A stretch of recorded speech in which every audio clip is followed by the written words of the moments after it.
olaantummaa seeraa kabachiisuu irratti wanni tarkaanfii fudhatamuu fi waliin madaalu kan jedhu jira. Kanaan boodamee dhimma olaantummaa seeraa wanti deemaa jiru qaroo Oromoo badaa jira. Ija Oromoo jaamsuuf deemuutu jira. Akka tokkummaan Oromoo diigamuuf wanti hojjetamaa jiru jira. Kana booda daangaan olaantummaa seeraatti kabajamuudhaaf deemu maal fakkaata? Kutannoon gama kanaan jiru maal? Ammaan booda olaantummaa seeraa irratti mariinis mamiinis shakkiinis hin jiru. Wanta hafetu hafa malee olaantummaan seeraa mirkanaa'ee obsi ammaan booda goonuu jiru. Nama yakka hojjete nama seera cabse olaantummaa seeraa irratti mirkaneessaa deemna.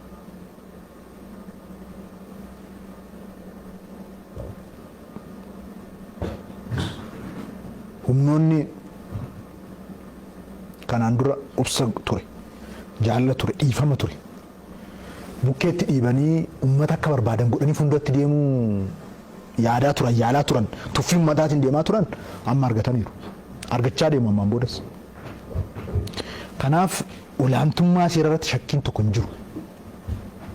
Caasaan mootummaa sadarkaa Oromiyaa sadarkaadhaan jiru, caasaan federaalaa, humni nageenyaa, humni haqaa hundumtuu xiyyeeffatee hoggansi siyaasaa jiru hundumtuu olaantummaa seeraa mirkaneessuudhaaf halkan guyyaa hojjechaa jira. Kun cimee itti fufa. Kanaaf shakkiin tokko hin jiru olaantummaa seeraa irratti ammaan booda. Yeroo isin olaantummaa seeraa kabachiisuuf deemtan dudduuban isin deebisa. 500 kuma tokko waan hin geenye yeroo Oromiyaan humna addaa Oromiyaa pirezidaantota duraanii yeroo biyya kana hoogganan yeroo ministeera muummee Mallas Zeenaawiin biyya kana hoogganu seenaarraa akka dhageenyu wanna diigame jira humna addaa Oromiyaa. Bara pirezidaantii Shimallis Abdiisaan mootummaa naannoo Oromiyaa hoogganutti warri faallaa kanaa dubbatantu jiru. Humni addaa kun gadi bu'ee uummata miidhaa jira, uummata reebsaa jira. Jedhameetika maddi kanaa maali dhuguma humni addaa pirezidaantii Shimallis Abdiisaa Oromiyaatti ijaaraa jiru dhuguma biyya reebaa jira. Naamusni isaa toora kanatti maal fakkaatame? Oromiyaan humna yoo ijaarrate warri fakkeessituu fi maqaa Oromootiin kakachaa Oromoo waan barbaade gochaa deemuu barbaadu iddoon qabaattu. Warri Oromoo keessaayis farda qopheeffadheen Oromootti bobbaa warri jedhanis hireen qabaatan. Kanaafuu yeroo hunda Oromoon akka humna hin qabaanne gochuun kaayyoo isaaniiti. Kanaafuu isaan dogoggora tokko iyyuu hin qaban. Kan nama ajaa'ibuu fi kan nama dinqu garuu isa humni nageenya Oromiyaa kun aarsaa kaffalaa Oromiyaa tursee biyyatti galche kun kan afaan itti laaqqatutu nama dinqa. Poolisiin Oromiyaa, humna addaa Oromiyaa, milishaan Oromiyaa waggaa 30 darbe du'aa Oromiyaa ijaaraa siin gahe. Daangaa Oromoo irratti eenyutu du'aa ba'e? Oromoo fuuldura dhaabbatee eenyutu du'aa ba'e? Poolisii irratti duulamu kana, humna addaa irratti duulamu kana. Abdiillee irraa Oromoo baraaruudhaaf eenyu aarsaa kan kaffale? Sulloon Oromiyaa yaa ragaa bahan, daangaan Oromiyaa ragaa bahu, laggeen Oromiyaa ragaa bahan, dhiigni ijoollee poolisii Oromiyaa, humna addaa Oromiyaa, milishaan Oromiyaa iddootti dhangala'e dhiigni isaanii haa dubbatu. Mindaaf jedhaniiti, kabaja dhuunfatiif jedhaniiti, waan dhuunfatiif jedhanii aarsaa kaffalanii uummata kana mataa ol qabuudhaafi. Uummata kanaaf gaachana ta'uudhaaf.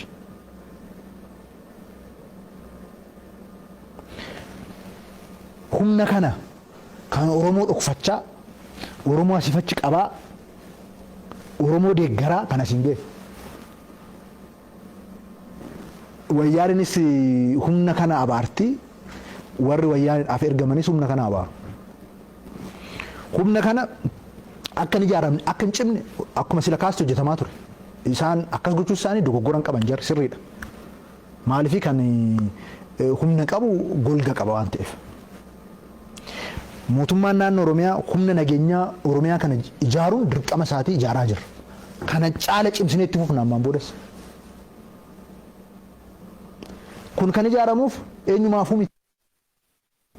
Oromoodhaaf ijaarama. Kun dirqama keenya dirqama mootummaa naannoo Oromiyaati dirqama sana bahaa jiran yaam. Humna addaa kun immoo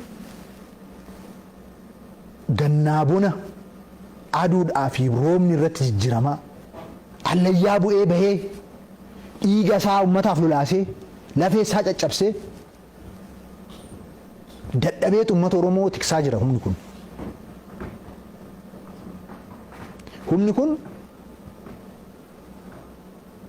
gaarreen Oromiyaa hundumtuu dafqi isaanii gaarreen Oromiyaa irra jira humna kana. Lafee isaanii gaarreen Oromiyaa kana hunda keessatti cabeera. Dhiigni isaanii sulloota Oromiyaa gammoojjii Oromiyaa keessatti dhangala'ee jira. Humna kanaanii kan Oromoon kabajamaa dhufe. Ammaan boodas humni Oromoo kabachiisu tokko kan gaachanni Oromoo kana inni ijaarraaf Oromoodhaaf. Olola abbaa feetii fi miti kan dhaabbannu inni ijaarraaf ganaa Oromoodhaaf. Hiree amma argannetti ganaa Oromoof ijaarraaf. Humna kana xureessuun mataa gadi qabuun of gadi qabuudha. Warra maqaa humna kanaa xureessan maqaa humna kanaa balleessanis immoo karaarraa maqsaa deemna. Keessoo isaa rakkoon adda addaa jiraachuu danda'a. Keessoo isaa kan iddoo isaa malee achi jiru jiraachuu hin danda'a. Naamusa adda addaan qabu sirreessaa deemnes qorannee sirreessaa deemna. Garuu humna amma naga'u humna isaaf jedhee aarsaa kaffalu kan karaa deemaa dogoggora tokko lamaa sadiin humna kana hunda maqaa balleessuun hin danda'amu. Rakkoon hoo jiraate qorannee tarkaa fudhannee sirreessina. Hundi keenya rakkoo faana jiraanna waan ta'eef jechaadha. Garuu humni kun humna murteessaa. Humna har'a kaleessa Oromoodhaaf jedhee aarsaa kaffale borus har'as kan kaffalaa jiru. Borus immoo gaachana ta'ee fi injifannoo Oromoo tiksuudha humni kun. Kanaafuu humna kana akkaataa kanaan ijaaramuu isaatiif humna akkasii qabaachuu keenyaaf baay'ee itti boonna. Humna kanaafis immoo siidaa kabajatu malaaf malee ulfinatu malaaf malee arrabsoon hin maluuf mataa gadi qabuun hin maluuf gadi qicuun hin maluuf wayyaaneen akka barbaaddu akka hin guluufne hin godheenyu. Shanii uummata irratti roorrisee ture amma iddoo iddootti hangalcheenyu humna kana. Kanarratti cimsinee halkanii guyyaa hojjechuu qaba. Olaantummaa seeraa mirkaneessuudhaaf, hiree Oromoo kabachiisuudhaaf, faayidaa Oromoo eegsisuudhaaf kanaaf kanarratti cimsinee hojjechuu qabna. Milishaan Oromiyaa, poolisiin Oromiyaa, humni addaa ijaarame kun hundumtuu bakka jiranitti faayidaa uummata isaaniitiif, fedhii uummata isaaniitiif naamusa cimaadhaan ergama isaanii caalmatti cimsanii bahaa deemuu danda'u tura jira. Dogoggoraaf rakkoo adda addaa keessa jiru immoo qulqulleessaa, sirreessaa, ijaaraa, cimsaa deemuu danda'u tura jira. Adeemsa ijaaruu waan ta'eef jechaadha. Kanaafuu hojiin kun hojii Oromoo fi Oromiyaa boonsu malee hojii Oromoo fi Oromoo qaanessuu miti kun cimeetti fuutura jiraata. Warra aangoon hin galleef, warra hireen hin galleef, warra humni hin galleef, warra siyaasni Itoophiyaa keessatti deemaa jiru hin galleefitu humna kanarratti duula.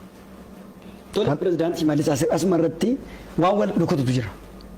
Gaafii kana waa malee miti kan isin kaasu. Marsariitii hawaasaatiif sooshaal miidiyaa irrattis wanta bal'inaan deemu jira. Gam tokkoon humna addaa jabaan ijaarame jedha. Gama kaaniin maqaa mootummaa Oromiyaatiif kenname tokko jira dhiyeenya kana. Mootummaan naannoo Oromiyaa cunnuuraadha.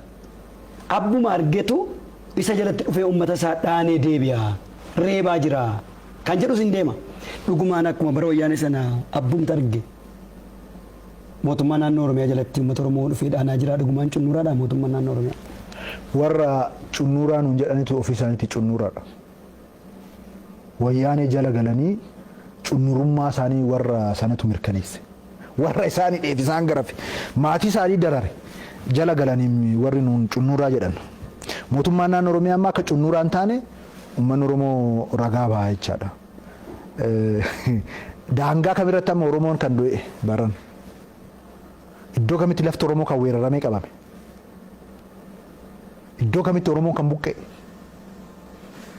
Kanaaf gaafachuudha.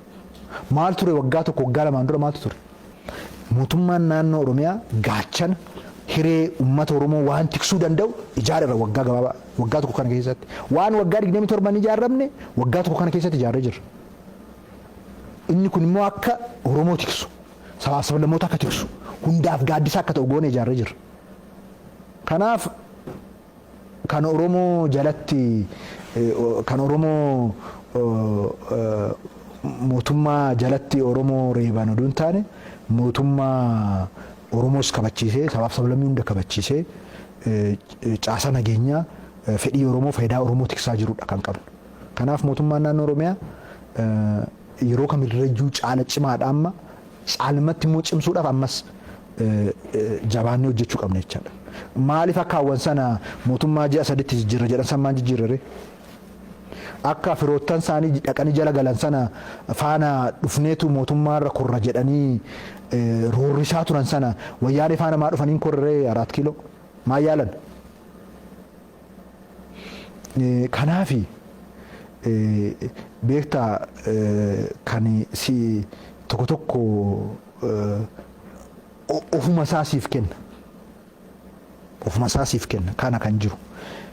Kana alatti humni nageenyaa kun aarsaa kaffalee fedhii faayidaa uummata Oromoo tiksaa jira. Ijoolleen Oromoo qeerroodha, dargaggootadha. Cimanii kana caala fedhii faayidaa uummata Oromoo tiksuu, sabaaf sablammii tiksuu, gaaddisa jijjiiramaa kanaa, gaachana jijjiiramaa kanaa ta'anii cimanii itti deemtu irra jiraata. Aarsaa kaffalaa jiran kun immoo bara baraan seenaa Oromoo keessatti, seenaa uummata Oromoo keessattis yaadatamaa jiraata. Jarri kun kana maaliif arrabsiseeti? Akka barbaadan akka hin taane kan isaan godhe humna kana waan ta'eef. Wayyaaniidhaaf akka barbaadanitti farda akka hin taane kan godhe humna addaa kana.